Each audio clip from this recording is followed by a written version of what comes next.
In this video, I'll explain the intention behind these new weather graphs, so you can modify, extend, and apply them to your project.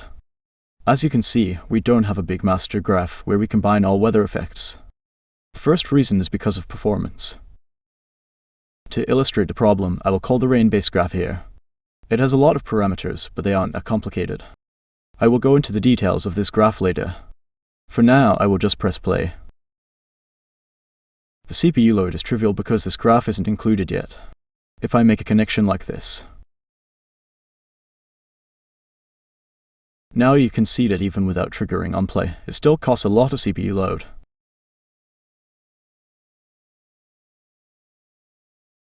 This is due to these nodes.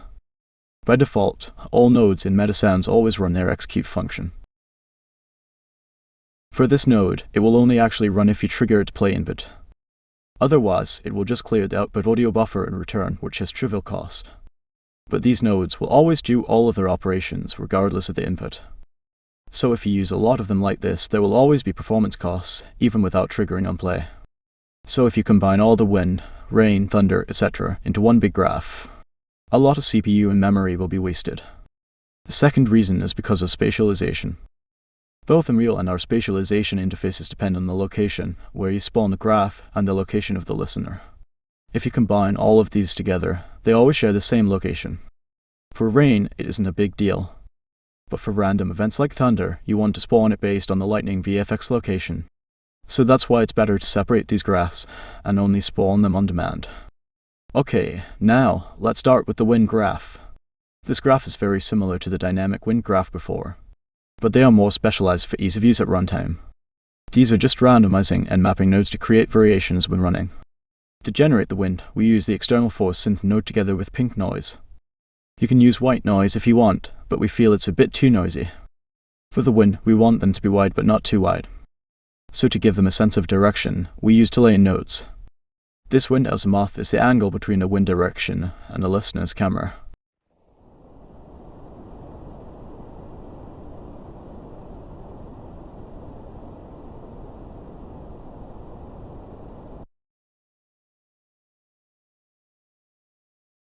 If you look at the blueprint folder, you will see we prepare a utility function for you to set wind azimuth. It's very simple, but be sure to use the right vector of the camera and not its forward vector. Unreal already has a default pure function for this on their component. We also set up parameters for occlusion. It just simply reduces the amplitude and does some low-pass filter. If you look into our interface, you will now see a parameter name enclosed factor. You can use it to control environmental sound occlusion like this. But we don't use it directly in this graph, so you can decide the source controlling this parameter. Like, you might use a volume trigger on your sense to know whether it's an outdoor or indoor location.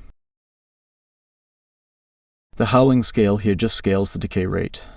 If you increase it, the wind will have some defined pitches. Sound like the wind passing through long and narrow crevices. If you reduce the pitch, it sounds like a blizzard.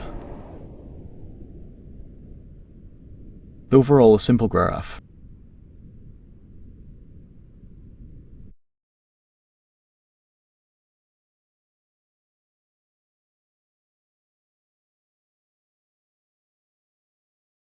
This graph is also very simple.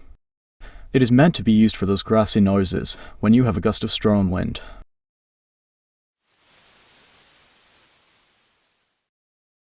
We use a very high decay scale to make the output contain mostly noises. It's basically like you apply 16 parallel AR filters to a white noise node. At high frequency, it will sound like those grassy noises. For spatialization, stereo panning should be good enough. The duration, fade in, and fade out should be set based on your VFX. If you want this to have some kinds of movement, then you can attach this to an invisible actor.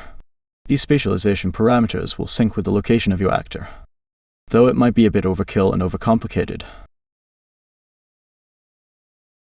Now, at first glance, this rain graph might seem complex, but mostly we just mix different layers together. It has many parameters because we expose a lot of input to allow customization. These two impact nodes are used to simulate raindrops falling onto glass and metal objects.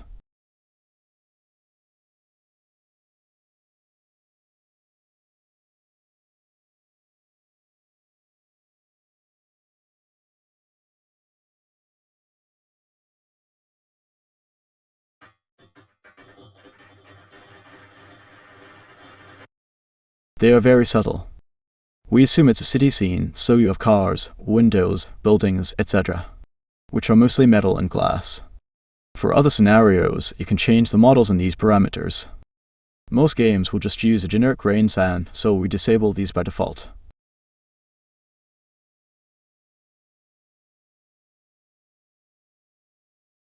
The next layer is water drips and drop sounds. The parameters of this node are tuned, so it sounds like the sound of raindrops on wet surfaces. And this one is tuned so it sounds like the sound of water running on the road, drainage, or rooftops. As mentioned in the previous video, a diffuser is used to create a distant image. To widen this, we use delay on the left and right channels. Perlin noise is used to randomly move the sound. Another way is to duplicate this and cross-mix for both channels. It will sound better, but also cost more performance.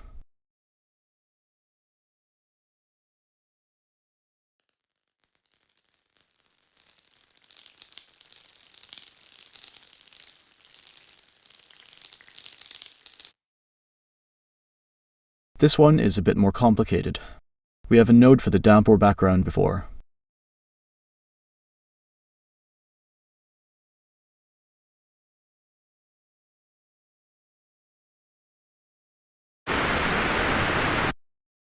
But you can't control the density here. The spawn rate here isn't meant for that.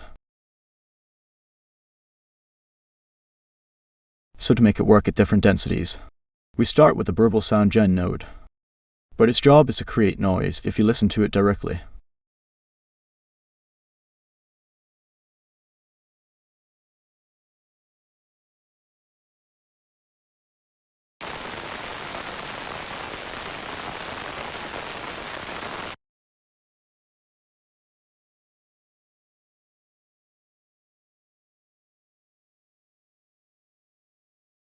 Then the output here is multiplied with white noise, so it's treated as an envelope for noise.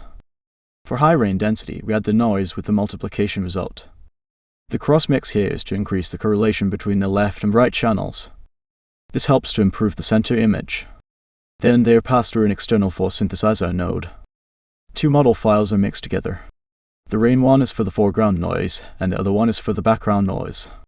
The output from the diffuser is also mixed to add a bit of a far image, not really important. At low density, you will hear the sound of raindrops hitting hard surfaces more clearly.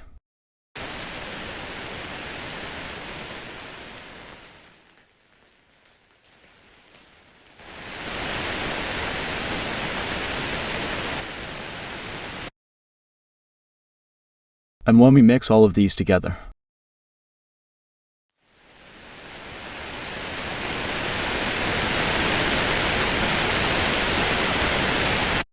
this graph is very flexible and can create various types of rain, but all these parameters are controlled separately. So if you just want to change the density of the rain, you have to change multiple of them. For ease of use, we also prepare a graph to simplify parameter tuning. It still has a lot of parameters, so you can customize it. But there are global ones that will affect all of them. So you can easily control the density like this.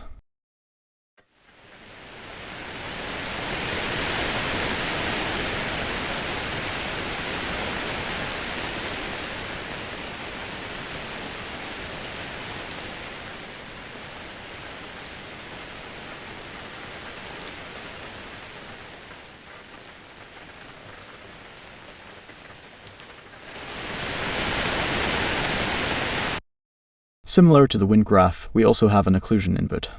We use an external force and node here with a box model. This will make it sound like you're inside the box and the rain is outside.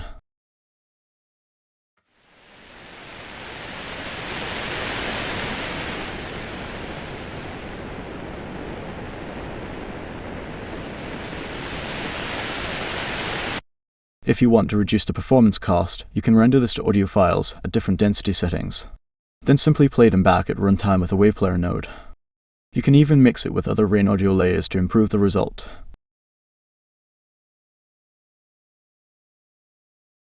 The ASP version is just an example of how we use our interface for this input.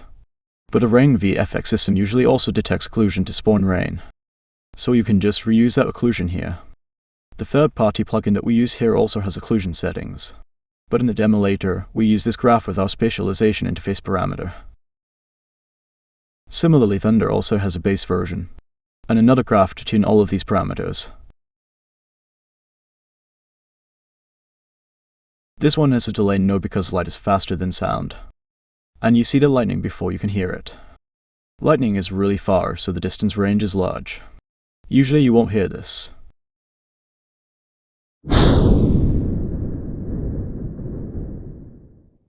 Mostly this.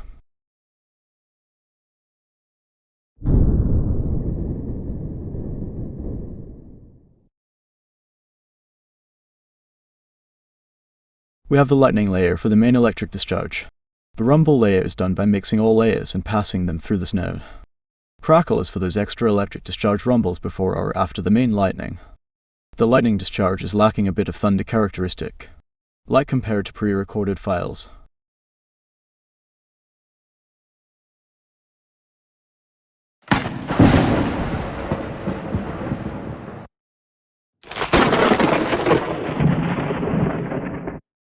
It lacks that unique thunder texture.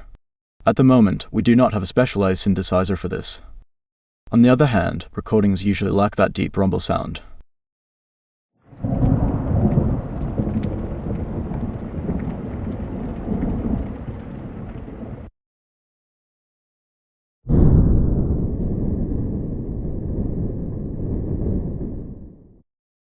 So combining both the procedural one and a wave file will give you the best result.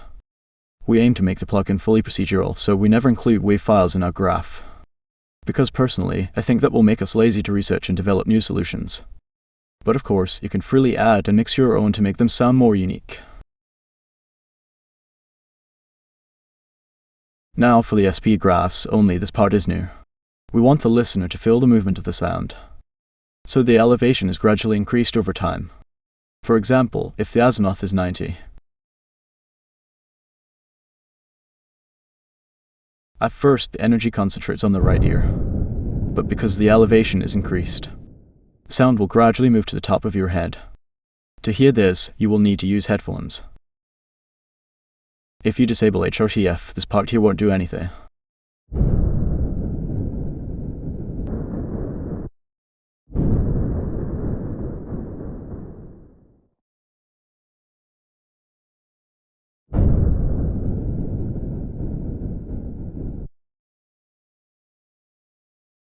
Okay, let's see how the wind, rain, and thunder graphs work in a real scene. We set the rain to have 3 states: light rain, medium rain, and heavy rain with thunderstorms.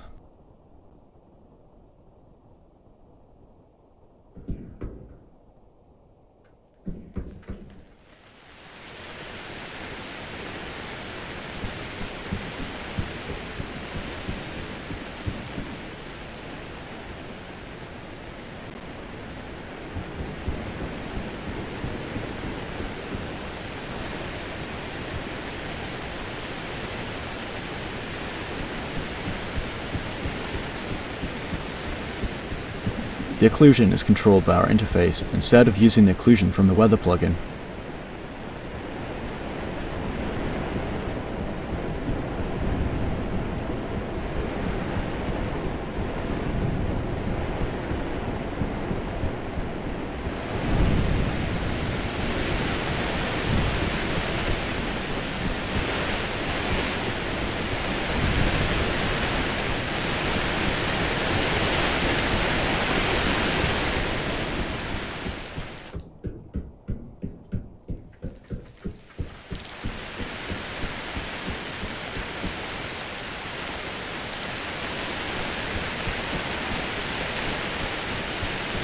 If you stand below this, the occlusion is actually a bit much. In reality, there will be virtually no difference in sound because it's a very open area. However, in games, emphasizing it like this actually gives players a better impression of them standing under a shelter.